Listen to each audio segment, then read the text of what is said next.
শুভ সকাল সবাইকে। আমি এখানে সকালে ঘুম থেকে উঠে স্নান করে পুজো দিয়ে নিয়েছি।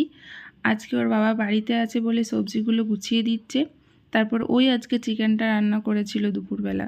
তারপর বিকালবেলা আমরা সাজুগুজু করে একটু বেরিয়েছিলাম বাইরে, রবিবার ছুটি আছে বলে। নিচের ফ্ল্যাটের নিচে চলছিল কোনো একটা প্রোগ্রাম, বাট আমরা ডাইরেক্ট বাইরে চলে গেছিলাম, ফ্ল্যাটে থাকিনি।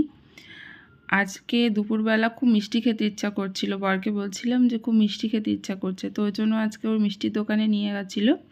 তো এখানে আমরা বিভিন্ন রকমের মিষ্টি খেয়েছি, আর একটা হটডগ নিয়েছিলাম, আর একটা নিয়েছিলাম পনির রোল, সামথিং এরকম কিছু একটা হবে, ঠিক মনে পড়ছে না।